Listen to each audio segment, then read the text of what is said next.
नमस्कार मित्रों, जय हिंद, जय भारत।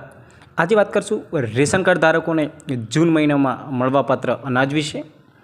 आ अनाज केटલું મળશે તેની સંપૂર્ણ માહિતી આ વિડીયોમાં આપેલી છે, તો વિડીયો સાથે બન્યા રહેજો અને જો નવા આવ્યા હોય તો વિડીયોને લાઇક અને સબસ્ક્રાઈબ જરૂર કરી દેજો।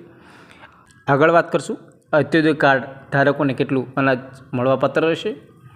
વસ્તુની વાત કરશું ઘઉં, તો ઘઉં મળશે તેમને 15 કિલો દીઠ, એ પણ વિનામૂલ્યે। ચોખાની વાત કરશું 20 કિલો દીઠ, એ પણ વિનામૂલ્યે। અને જ્યારે તમારે આખા ચણાની જરૂર પડતી હોય ત્યારે 1 કિલો દીઠના તમને મળવાપાત્ર ભાવ રહેશે 30 રૂપિયા। આ પ્રમાણે તમારું જે અંત્યોદય કાર્ડ હોય તો તમને આ પ્રમાણે જે જથ્થો છે અનાજ તે તમને મળવાપાત્ર રહેશે। આગળ વાત કરશું ખાંડ।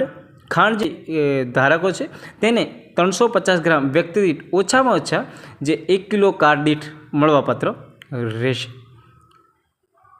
શું NFSA मतलब APL plus BPL Antyodaya card धारकों ने મળવાપાત્ર अनाज विषे।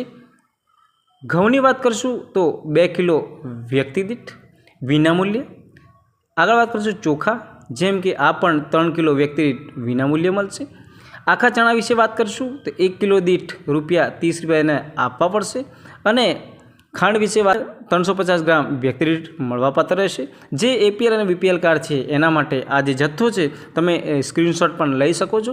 આ તમને જે આગળ વાત કરશું APL અને BPL કાર્ડ ધારકો જે NFSA અંદર આવતા હોય તેમને મળવાપાત્ર જથ્થા વિશે। જેમ કે ઘઉંની વાત કરીશું તો તેમને 2 કિલો વ્યક્તિ દીઠ વિનામૂલ્યે મળશે। ચોખાની વાત કરીશું તો 3 કિલો વ્યક્તિ દીઠ વિનામૂલ્યે। આગળ વાત કરશું આખા ચણા વિશે, જેમ કે 1 કિલો કાર્ડ દીઠ રૂપિયા તેનો 30 રૂપિયા આપવાના રહેશે। અને ખાંડ વિશે વાત કરીશું, જેમને તમારે 350 ગ્રામ વ્યક્તિ દીઠ આપવાની રહેશે। આ આપણે જે અનાજ છે આટલું મળવાપાત્ર રહેશે। વાત કરશું રેશન કાર્ડ ધારકોને કેન્દ્ર સરકાર દ્વારા જે ઘઉં અને ચોખાનું વિનામૂલ્યે વિતરણ અને રાજ્ય સરકાર દ્વારા ખાંડ ચણાનું રાહત દરે વિતરણ, એમ આ બંને વિતરણ અલગ અલગ હોવાથી લાભાર્થી 2 વખત ફિંગર આપીને પોતાનું અનાજ મેળવી લેવાનું હોય છે। જો વિડીયો ગમ્યો હોય તો વિડીયોને લાઇક અને સબસ્ક્રાઈબ જરૂર કરી દેજો। જય શ્રી રામ।